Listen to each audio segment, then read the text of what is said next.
Run away now! My 7-year-old niece screamed over the phone. Confused, I didn't understand, but then she said something even more shocking. Don't go near your husband.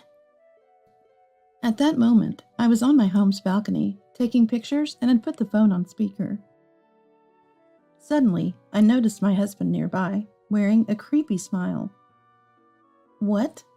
Why? Then, I was pushed from the balcony and found myself in midair.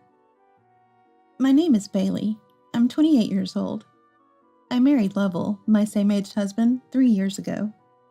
A year and a half ago, just as we were talking about having kids, he was in a traffic accident and became paraplegic, forced into a wheelchair. Since his hospital discharge, he's become more withdrawn, and our conversations have almost ceased. Moreover, since I started working and supporting us, I feel like he's been avoiding me. Maybe he's being considerate, or perhaps it's because I'm busy. I tried initiating conversations, but he quickly retreats to his room. I've been agonizing over what to do, which led to my absent-mindedness. I didn't notice the wax strip on the stairs, causing me to slip and sprain my ankle. And a knife nearly injured me when it fell from a shelf above the sink. I need to be more careful.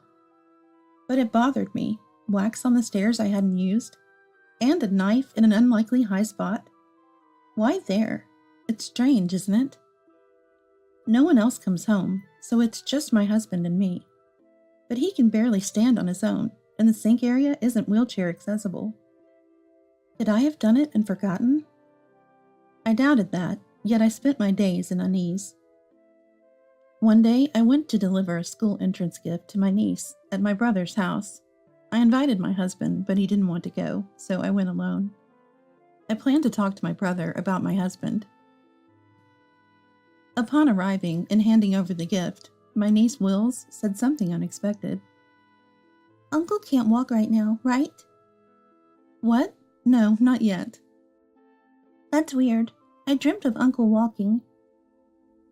My brother, who hadn't even thanked me yet, frowned at Will's sudden remark. But I knew Will's had a mysterious power. She had dreamt of things that later happened. They were often trivial, like unexpected rain or unannounced visitors, and my brother thought she'd grow out of it. About that dream. Wills was about to continue when... Wills, stop. You'll only make it harder later. My usually gentle brother interrupted her harshly. But there's more. Despite wanting to tell me, she fell silent under my brother's glare. Upset, Wills looked down. Thank you, Wills. It's nice to hear you say Uncle can walk. My husband and I have always hoped for that. Her words brought a lightness to my heart, thinking maybe his future could be bright. Maybe he really could walk again someday. Believing in that was all I could do for now. It might even heal our relationship. I returned home feeling uplifted for the first time in a while. Hey, Wills dreamt you could walk. It must be a premonition. What? Believing a child's nonsense? There's no way such a miracle could happen. His angry retort deflated my cheerful mood. You're right. I'm sorry. I deeply regretted my thoughtlessness, mentioning baseless hope to him, who suffered daily with his immobile legs. I deserved to be scolded. Since that day, my husband locked himself in his room and refused to eat with me. It's like being completely alone, even though we're in the same house. I made your favorite hamburger. Let's eat together. I don't want it. Despite my attempts to mend things, his voice through the door sounded cold. I tried the doorknob, but it was locked from the inside. Hey, open the door. I want to talk face to face. Just leave me alone. I want to think by myself. Not wanting to worsen things, I decided to wait for a while. A few days later, on my day off, I was cleaning when my husband surprisingly came into the living room. And he looked unusually calm. I'm sorry about before. I got too angry. It's okay. It was my fault. Do you want something to eat? A Unusually, he asked for steak. It had been so long since I'd heard such a request from him, I nearly jumped for joy. We sat opposite each other and ate the steak I had prepared. He happily devoured it, saying, "This is delicious, really good." It would be nice if moments like these could last forever. After the meal, looking out the window, he made a request. "Hey, could you take a picture of the sunset? I can hardly see it from here. You might get a good shot from the balcony upstairs, right?" Indeed, the view from the living room on the first floor was blocked by buildings. "Sure, I'll go out to the balcony." I took several photos with my camera and showed them to my husband downstairs. But he looked disappointed. "The building's blocking the view. I want to see what I usually can't." "Really?" "If it stays like this, the sun will set. Oh, what if you stand on a chair and lean out from the balcony to take the pictures?" "That might capture it beautifully." Eager to please him, I climbed onto a folding chair and leaned out from the balcony to take photos. "I can get some good shots." Then my phone in my apron pocket rang. It was a call from my brother. As I continued to take photos of the setting sun and answered the phone on speaker, suddenly I heard a loud yell. "Auntie, run away now!" "What? Wills, what's wrong?" "Don't go near your husband!" My niece's screaming voice echoed through the speaker. "What do you mean?" While confused, I heard a muttering voice. "Unnecessary things." "What?" Turning around, I saw my husband, who should have been in a wheelchair on the first floor, standing firmly on his feet. "My niece is amazing, huh?" The moment he faced me with a creepy grin, I felt a chill down my spine. Then, he pushed me with great force. I was thrust into the air, away from the balcony. An immediate thud and sharp pain engulfed me. I couldn't open my eyes, my consciousness fading. "Bailey, are you okay? Answer me, Bailey." Though my husband repeatedly called out to me, I was too shocked to respond. I could sense him approaching and looking down at me. "It worked well. Better to stay unconscious than to die instantly. More insurance money." I felt like I heard his sinister laugh. What will become of me? My consciousness was slipping away. After a while, I heard the siren of an ambulance. "If only I could walk. I could have saved her. I can't live if something happens to her. Please save her life." I heard my husband crying out to the paramedics. Then, I lost consciousness completely. How long had passed? When I came to, I was on a hospital bed. "Bailey, I'm so glad you're safe." My husband was crying, worried about me. Apparently, the rain yesterday had softened the ground in the garden, cushioning my fall, resulting in only a broken arm. "You've hit your head too, so you'll need to stay for a few days. Just rest for now." He gently stroked my head as I lay in bed. What exactly happened? The terrifying events and his menacing voice still echoed in my mind, yet the man here now seemed entirely different. "Why did you push me off the balcony?" "What are you talking about?" His eyes flickered for a moment when I blurted that out. "You must be imagining things because of the shock from the injury. Don't think about weird stuff. Just rest for now."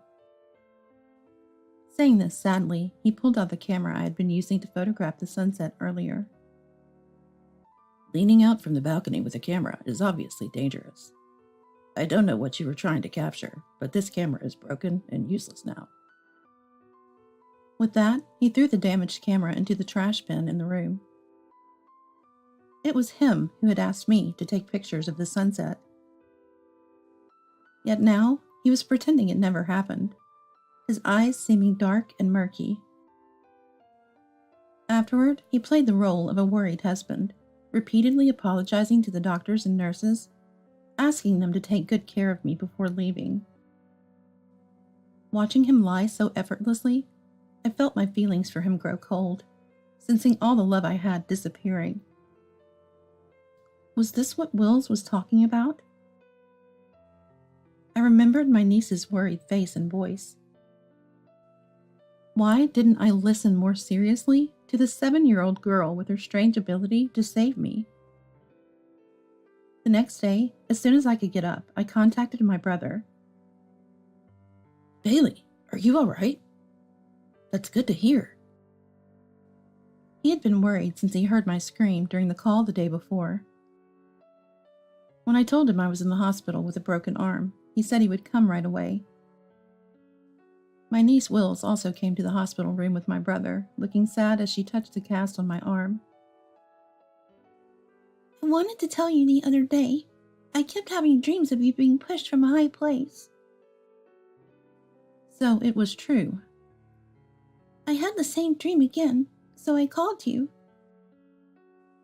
She had used my brother's phone to call me secretly. I'm sorry. I should have listened more to what Wills was saying. My brother apologized to me. Well, I roughly understood the situation from the phone call. He detailed what he had heard during the call, including some shocking facts I hadn't known. I'll expose all his lies now, I resolved. 3 days later, I was discharged and returned home. As I entered the living room, my husband was in his wheelchair as before. What? You're already discharged? You should have taken more time for treatment. He still pretended to be a good husband, making me feel sick just looking at him. Then I showed him a photo in front of him, and he looked surprised.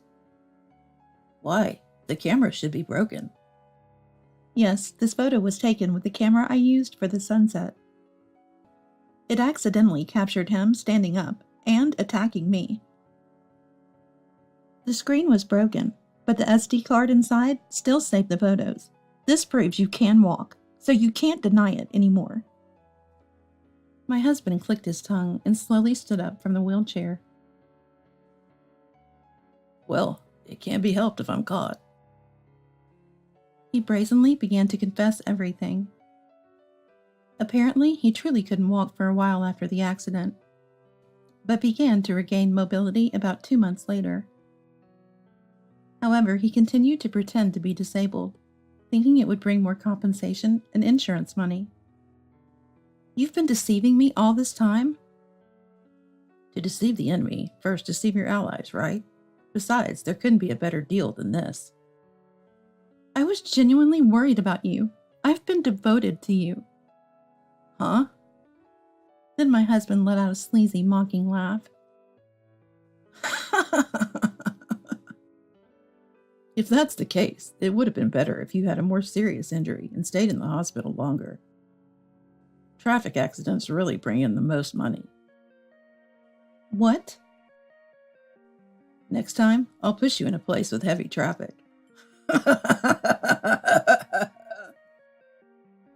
He laughed hysterically, though there was nothing funny. When did this man start harboring such thoughts? He wasn't like this before. But pondering this is now pointless. You won't be laughing for long. I'll report you to the police for pushing me. With no evidence? What? Those photos must be fake, right? I really can't walk. He just stood up moments ago, yet now he's sitting back in the wheelchair feigning pity. Stop it. I have more evidence. The other piece of evidence was a recorded audio in which he laughed. It worked perfectly. We'll get a ton of insurance money. His voice was unmistakable. You might not have believed in Will's special ability, but thanks to her, I got this evidence. It was recorded by my brother, who quickly started recording after hearing my scream on the call, following Will's premonitory dream. I've recorded our conversation just now on a voice recorder, too. Give that to me. He lunged at me, trying to snatch the recorder, always smirking until now. "Brother, call the police now!" As I shouted, my brother entered the living room. He had driven me home from the hospital and had been hiding, watching us. "How could you do this to my sister?" Seeing my brother trembling with anger, my husband suddenly started groveling. "I'm so sorry. Please don't call the police. You're apologizing to the wrong person." Then he took my hand, apologizing with tears in his eyes. Well, this must be another act. "Bailey, please forgive my mistake." After pushing me off the balcony and causing a fracture, and now this? Moreover, he had wished I wouldn't regain consciousness. I'll never forget his words that day. "Why did you need money to such an extent? You already received a settlement in life insurance, didn't you?" Well, Shockingly, he had lost all the money in stocks online, and even accumulated debt.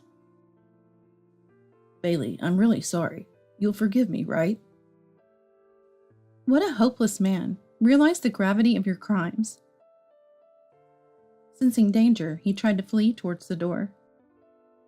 Just then, the police arrived and arrested him. Will's watching, said innocently, "Uncle could walk after all." Shut up. It's your fault. Even lashing out at my niece, she replied calmly, "Last night, I dreamt of Uncle wearing gray clothes, sitting in a dark room, hugging his knees." Will's premonitions are real. How awful. As he was led away to the police car, his miserable figure seemed to foreshadow a bleak future. Afterward, I quickly divorced him through a lawyer and claimed compensation for my injuries. He was convicted of fraud and, just as Willis said, had to repay everything after his sentence. I hope he regrets deceiving people. My fracture healed in a month and a half, and I returned to work. I occasionally dine with my niece, who continues to have prophetic dreams. Wills told me I would meet a wonderful person and have a fulfilling life. I believe a bright future awaits and will do my best.